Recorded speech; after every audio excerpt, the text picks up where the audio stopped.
Welcome to this very special edition of the KAJ Masterclass Live, the show which ensures that you profit from your time spent here with experts, either through their industry insights, information, or simply learning from them. And today we have with us Paul Chapman, political scientist, technology strategist, founder of the Centercratic Party, former Fortune 500 CIO. So we'll talk about his all the fixes that he has in mind for the so-called two-party system, almost a 170-year-old monopoly that many calls, and also about the 43% that he believes is not very active part on the political system. So we'll talk about all that and learn out how he's trying to make the difference with his Centercratic Party, and also about the fixes that he talks about, especially on the design part. Welcome to the show,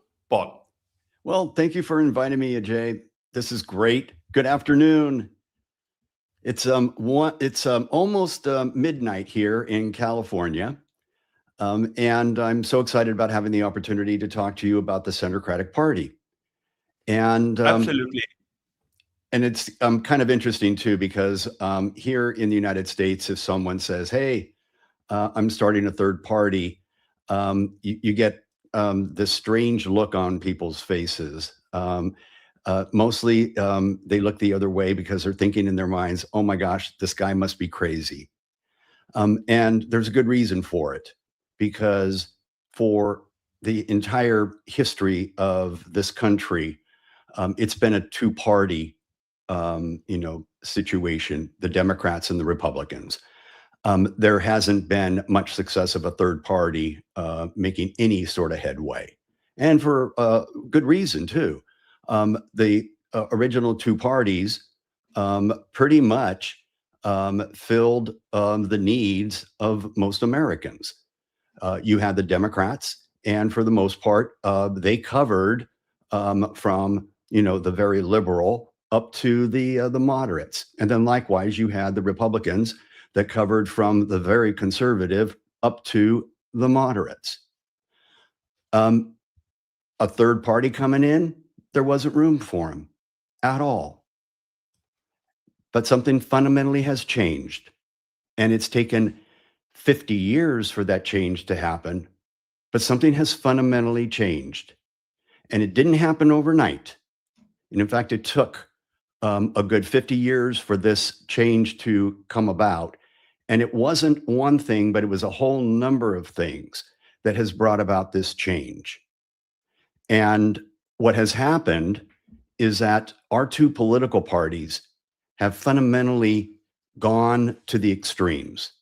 So what used to be two political parties that attracted most Americans, now these two political parties have created a situation that you already mentioned, where 45% of Americans today do not see themselves as being either Democratic or Republican. And if they're not Democratic or Republican, that means they don't have a home. So something fundamental has happened over the years, such that there's now this void. It's sort of like there were two continents, and now all of a sudden they've separated. There's a rift. Does that make sense, Ajay? Of course, Paul. And you talk about that a third party idea almost seems like crazy in the US, but you're also talking about the world's biggest democracy. And if you talk about India or Indians, the world's largest democracy, Paul, a third party is a very good idea from this part of the world, because we have got several national parties and hundreds of regional parties, and they would find it funny, or almost funny, that the US has only two main parties, and that there are no more parties in the world's biggest democracy. So we understand it, and let's understand it from that perspective also, Paul, that you talk about, and to understand it better, that two parties, and and almost like a duopoly, and it's manufactured. All there, no third party is almost, is almost ruled out because it's manufactured through rules both parties have deliberately designed to keep competitors out. Now that is something which is a bit difficult to digest. How has that happened? It's a rule of law. What about the Supreme Court, which has got the all the interpretation powers and also to protect, the genuine concerns of the citizens there? Help us understand how this has come to happen. It is amazing, Ajay, the amount of rules, hurdles that face any third party that wants to get, established here in the United States. And what makes it even more complicated is that it's not one set of rules. We have 50 states. So, in fact, every state has their own rules on how a third party needs to get established. And some states, it's a little bit easier. Other states, it's incredibly stringent on how a political party, other than the two parties, would get established. Interesting enough, our two political parties just can't stand each other. And the whole world knows this. They are battling each other. But as soon as a third party tries to get a hold, that's when they become frenemies. And they will go to the nth degree to make sure that that third party doesn't get, anywhere near successful. It's pretty amazing. But what I love to do is kind of explain a little bit more about how this rift came about. You see, Yes. as I pointed out, over the last 50 years, a number of things, not one, but a number of things have transpired that have created the situation where 45% of the voters don't feel like they have a home. And one of the major reasons has been because of how donors now have been able to contribute, funds to the two political parties.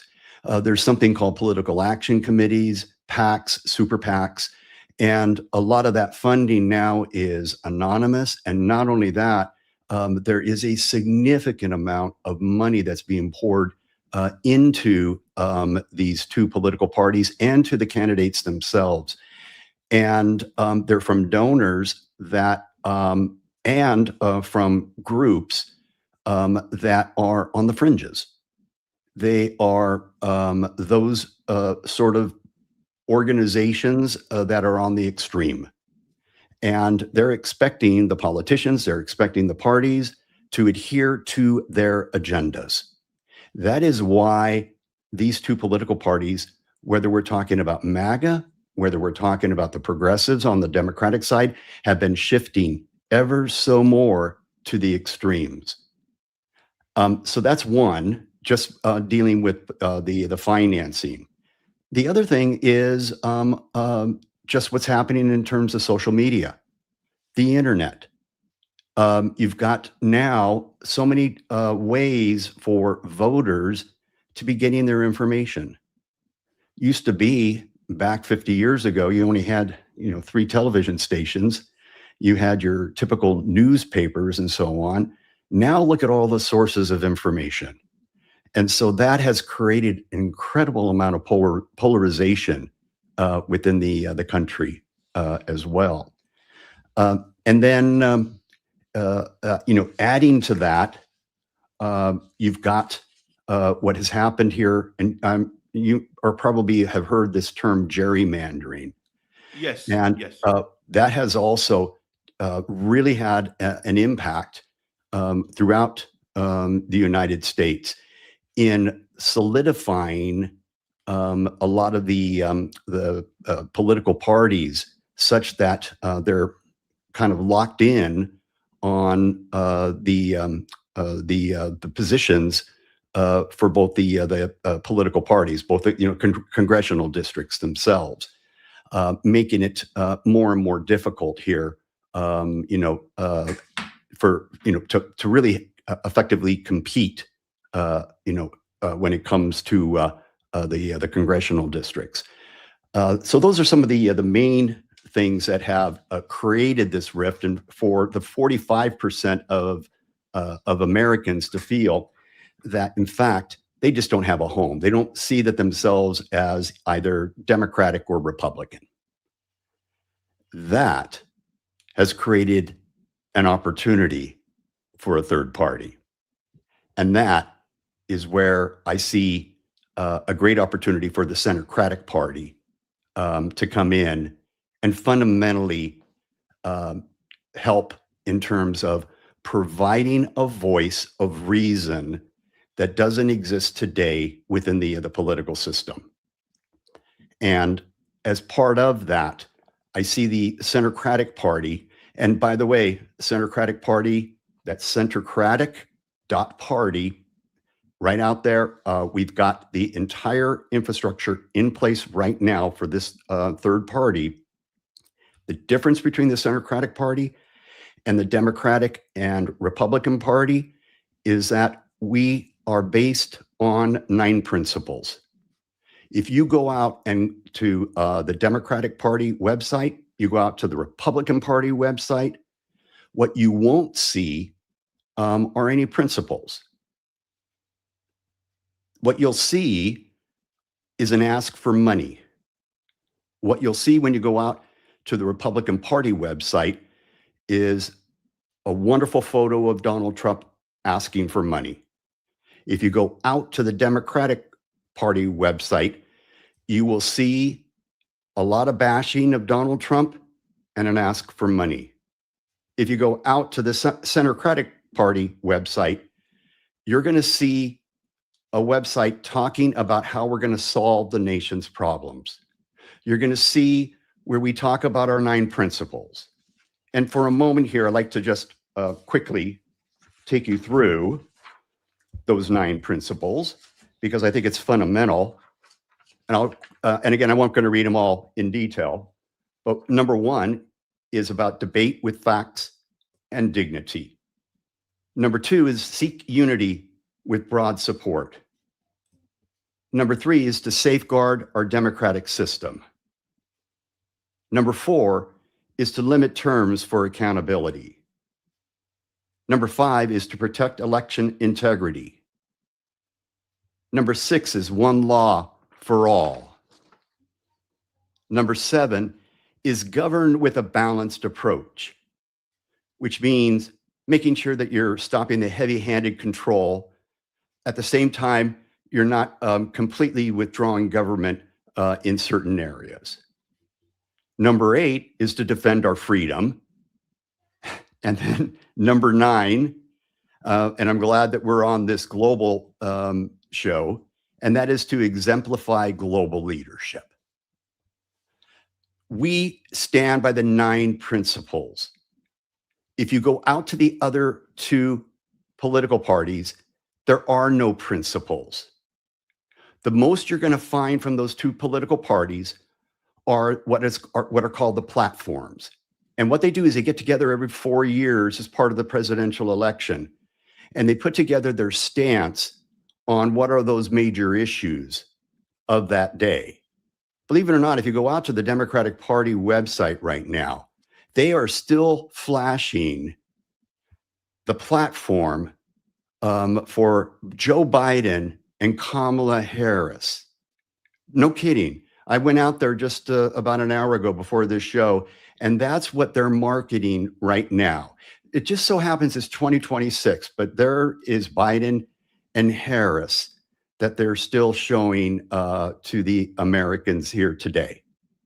See, this is just one of many reasons why we need another political party, because we've got 2 parties that are sitting there fighting with each other day in and day out. We've got a Congress, no kidding, we've got a Congress that has been paralyzed, ineffective, and is getting more and more ineffective year over year, battling each other.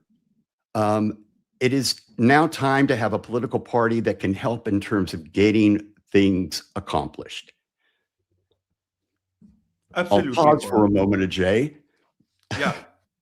No. You carry on. Carry on. I thought you stopped, so I came in. But if you want to finish something, please do. No problem. Yeah, one of the things that I just mentioned, and I thought it would be fundamental.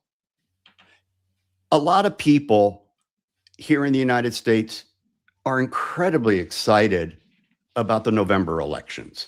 The Democrats are incredibly excited about the November elections because they're thinking, oh my gosh, this is great.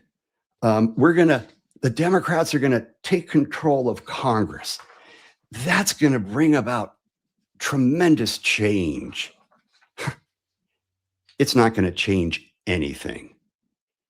I'm pretty sure, I'm not a betting man, but I'm pretty sure that the Democrats are going to take control of Congress come the November election. So starting in early 2027, the Democrats will have, will take over, leadership of the House of Representatives. But nothing's going to change. Nothing's going to change. And in fact, what is amazing, I am looking at a graph. And by the way, this graph is on our website on one of the articles. In the early 1950s, Congress passed roughly 900 bills into law per session. By 2025, that number had collapsed to 64. 900 to 64. A 93% decline in legislative capacity over 70 years. And by the way, I'm looking at a chart that is a downhill chart. This is a pattern that has been unfolding since the 1970s, accelerating through the 1980s and 1990s, and now approaching complete institutional failure. Congress isn't just less productive. Congress is now irrelevant. Power has shifted dramatically. The presidency now controls, and this is rough, this is subjective, but the presidency now controls 50 to 60% of actual governance. The power, primarily through executive orders and administrative action. While the courts, the Supreme Court, the whole judicial branch is roughly around 15, 20%. And then you've got your special interest lobbyists, that's around 15 to 20. Where Congress is perhaps around 10 to 15%. Why is that? Well, when you're only passing 65 bills per year, that kind of explains where you fall in terms of your productivity. It's interesting too, because a lot of people think that Donald Trump kind of took over what the legislature, what Congress should be doing. Actually, Trump was able to do this because there was a vacuum that was created here. And that is exactly why I said, come early 2027, there's not going to be a difference. It doesn't matter if the Democrats take control of Congress or the Republicans take control. The fact of the matter is Congress is paralyzed. And it isn't going to change until we can get a third party in there. And this is where I see the Centercratic Party truly making a difference.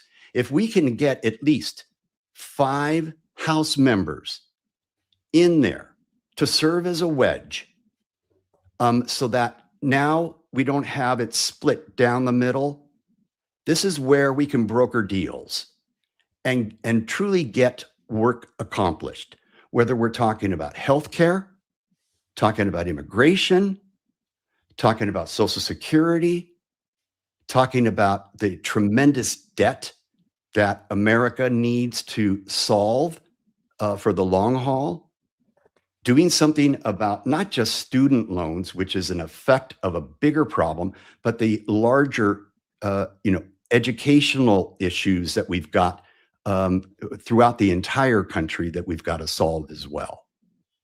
So this is where I see an opportunity of a lifetime for a third party that never, ever existed before until today. Absolutely, absolutely, Paul. We'll talk more on your about your party, but first to understand, if people ask you why are you making so much of an effort, Paul, you could just sit pretty, have lots of money, you already have a great, a corporate background. Why are you doing all these things? Is it because of, some people will say Paul also wants power like anybody else, or is it something beyond that? I just want to, I know a bit of it, but I want to understand it from you directly, Paul. Thank you for asking. By the way, I have been fascinated my entire life, fascinated with American politics.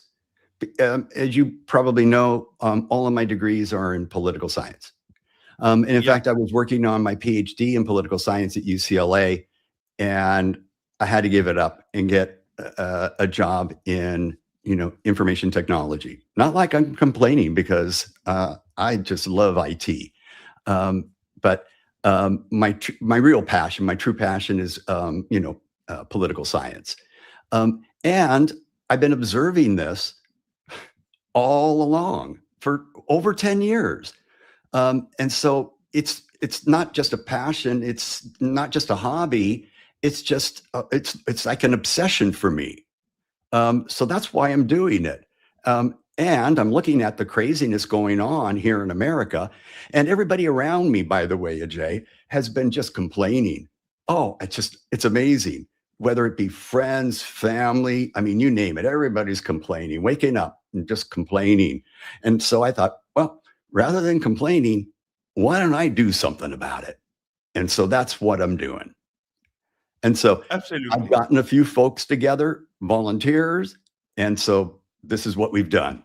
I've taken everything that I know from all of the companies that I've started, my technology background, entrepreneurial background, everything from political science. I mean, you name it, and put it together in order to build the Centercratic Party foundation here. Absolutely. So when you call this, that it's not a democracy problem, but an organizational design problem, you could solve the design itself by a third party. Well, what you're referring to, and by the way, this is what I've noticed all along, and your point is well taken. Um, it's funny. I'm applying to the political side what I've learned from the business side. It's a systemic problem. I'm looking at this, and you and I've seen this our entire lives. It's like we're looking at this, and it's like this is a flawed. This is a flawed system. This is a flawed business. And I'm looking at it and I'm thinking, this thing needs to get corrected. And this is how you would correct it. It's no different than any business. But this just so happens to be the political business that needs to get corrected. Absolutely, absolutely. So let's understand it. What are the, understand your mind as someone who is heading a political party now, and then we come to the party itself. Is that, in your opinion, which are the few top problems or challenges that must be immediately taken care of? I'm glad you asked that, because what we're all seeing here in the United States, what we're seeing is our politicians focusing on issues that really are not or should not be the top issues. I mean, a good example is what everybody's focused on right now, um, and that is the whole, you know, Epstein situation. And, it's made the front page, and everybody's kind of focused on that. And another one that has been on everybody's mind has been what's happened here with ICE. But let's take a look at the situation. We even talk about immigration, because I think that's a perfect example of where the Centercratic Party can come in and help in terms of resolving a fundamental issue. Immigration. This is on everybody's mind. And we've got two political parties that are at each other's throats on this. And they've divided the entire country. And everybody has taken sides on this for no reason. Because I'm looking at this and I'm thinking, oh my, they turned it into this whole polarized situation. And if this was a situation where the Centercratic Party could get involved, first and foremost, it's about, yes, we need to put laws in place to control this flow of illegal immigration. There are very few people here in the United States that would disagree with me. We need to control illegal immigration because it is, in a lot of cases, out of control. So that's number one. And we have not effectively done that. But number two, we've got a lot of illegal, we've got a lot of folks here who have come into this country illegally, but have been here for countless years. They have established businesses. They've raised their family. They have been good citizens. And for them to be just taken off of the street and pushed to the border is just disrespectful. Not only that, they're giving to the community. So what we need to do as Americans is do both. Let's get a policy in place.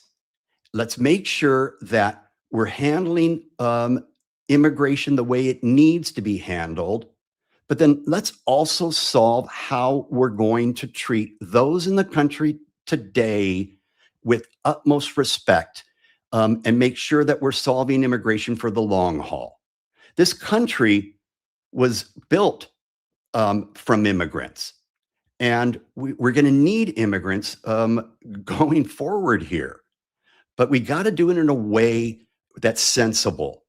And we got to take the emotion out of this whole immigration topic here.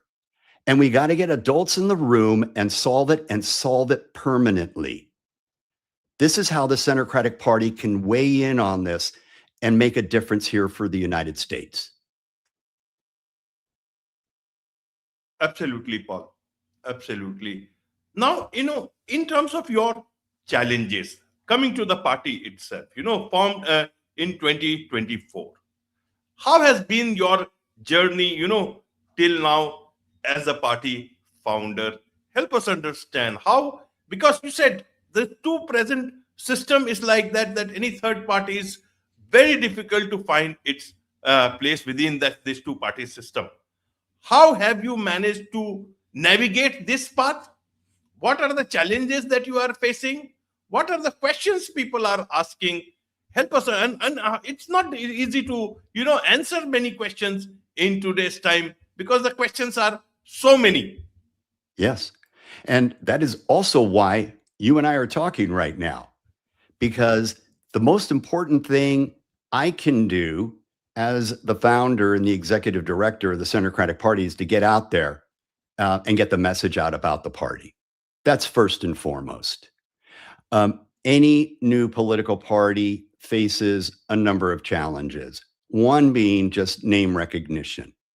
Second is around as part of name recognition, just the donors. It is about making sure that we've got the volunteers in place that can help in terms, and those volunteers is just not only handling all of the administrative work that needs to be done for the political party, but gets knocking on doors and getting the word out and so on. And of course, when we talk about the donors, it's about just making sure that we get the donations coming into the organization as well. All of that is absolutely critical to get the momentum going for a third party. On top of that is making sure that as we're getting name recognition, we can also attract, which is fundamental. And this is also something that this political party, unlike other political parties in the past, have that is an advantage, is that a lot of moderate politicians, primarily in the Republican side, have been banished from office because they are too moderate. They didn't follow the MAGA rules for whatever reason. So they either got primaried, and primaried is the word meaning they lost in the primary election, or they decided on their own they were going to retire. They just threw in the towel, whatever it is. And those great politicians now no longer have a home, because although, in fact, there's a name for them. Trump calls them rhinos, Republican in name only. But those politicians seriously don't have a home anymore. They could never be part of the Republican Party. Certainly not the Republican Party today, and probably never be part of the Republican Party tomorrow. They would be great candidates for the Centercratic Party. They'd be awesome candidates for the Centercratic Party. And at the right time later this year, that's where I'm going to be knocking on their doors, and hopefully they'll want to come aboard the Centercratic Party. Absolutely. In terms of biggest challenges that you are facing as a founder of a new party, what is that? And from a people's perspective, and for a lot of people all across the globe, especially from India, people keep a very close eye on the happenings in the US. When would they see you participating in the electoral process? In India, it's a bit different, but in the US also, how will they be able to know, okay, your party is fighting is it on the midterm elections? For us, it would be great if we were there in the midterm elections. But here's the thing that's going to be pretty difficult for us. And you're calling it out, and I'm glad you're calling it out. And that is, are we going to be on the ballot for the midterm elections? And chances are we are not going to be on very many ballots for the midterm elections. If we're on the ballot for any of the midterm elections, it's going to be very few of them, and they're going to be highly targeted around a few congressional districts.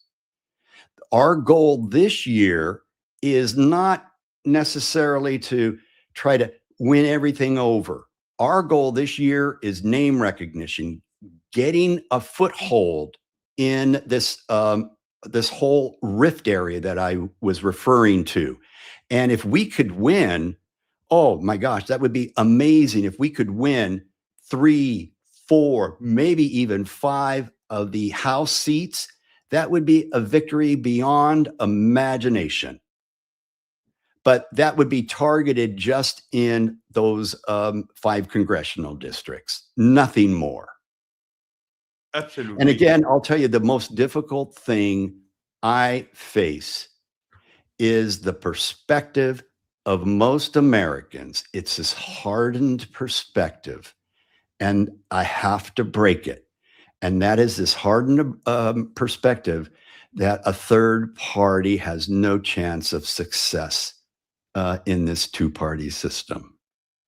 Why is it so hardened, Paul, when 43% or more could be just, sitting on the sidelines or on the fence, or are dejected with the present two-party system, and they also need, to believe in something. They have to have something to have, be hopeful about the political system. Why would they not be with you? And that is exactly why you and I are talking and why I am going out there to spread the word. Because people have this perspective that we are a two-party system only. And they're thinking about the past. They're not thinking about the present. And by the way, I got to tell you, Ajay, I'm talking to reporters. Believe it or not, I'm talking to reporters from the New York Times and the Wall Street Journal. And do you realize these are highly intelligent, highly experienced reporters, journalists, and they themselves, I have to explain to them. I have to convince them. I have to show them the facts, the data, before they look at it and go, oh, yeah. Oh, now I get it. It's so interesting how most people are just not aware of what has transpired, especially over the last 15, 20 years. Absolutely. Absolutely. Paul, in terms of USP, businesses, they all have USPs and all. You come from a business background, corporate background. How, and other political parties are also known for one thing or the other. Whether they follow it or not, that's a different thing. But in terms of the branding part, what is the USP that you have in mind for your party you want people to know about? Not only domestically, but also from an international perspective. Will it be the same thing or two different things? I would say in terms of our political party, when you look at our political party versus, by the way, I got to tell you, Ajay, I studied every political party, as many of the political parties around the world. And when you look, you go to Centercratic Party, you're going to see a true political party. You're going to feel like you're at home. It is a far different political party than any political party you've ever seen before. It's engaging. You feel like you're part of a group. You truly do feel like you're part of an organization that you want to be a member of, that somebody's listening to you. Somebody values your opinion. That's what makes the Centercratic Party different than the Democratic Party and the Republican Party. Let's face it, those two political parties really only are interested in you when it's time to vote. That's when they're really interested in you. The Centercratic Party, we want our members to be interested and be part of the party each and every day. That is the difference. And that, I think, is what separates us from the two political parties. Absolutely. One last thing I want to understand about the support base. What is the biggest support base that you have? Who are these people that are supporting you now, and which are the people that you are aiming will be your biggest support base? Does that mean youngsters? You talk about AI in politics. That is very interesting to understand about AI in governance, and also in terms of the older generation. You have more faith in the middle aged people or the young generation. Would you think would be the biggest support base in the coming days? Do you know, Ajay, when I started, I wasn't quite sure where my supporters were going to be. And I have been amazed that my supporters are all ages. They're all ages. They're from 20s, 30s, all the way into the 80s and 90s. It's remarkable. And in fact, I've got a group of well, comparatively speaking, young men. They're all in their 30s. And they have teamed up with me, and they're helping me on the social media standpoint in terms of how they're going to develop an entire social media campaign themselves. And by the way, one of them just so happens to be a political scientist himself. And it's amazing how they themselves have become enamored with what I'm doing and excited about what I'm doing. So I'm glad you asked the question, because the support that I'm getting is very wide range, which is wonderful. Absolutely, absolutely. So, Paul, in a nutshell, what would you like to tell the people of the US today? I want to tell the people of the US today that there's a political party that has been established that is a home for everyone who feels that if you don't feel that the Democrats and the Republicans are supporting your values, you're looking for a political party that can bring sanity to what is going on today and help in terms of uniting the country, I ask you to go out to Centercratic.party, take a look around, understand how we operate, look at our 9 principles, and then please get on our email list. We'll get you onto our newsletter, be part of the team here, and see how you can make a difference. I would love for you to do that. Absolutely. With this, it's a wrap on this very special edition of the KAJ Masterclass Live. Thank you so much indeed for joining us. Thank you, Ajay. Bye.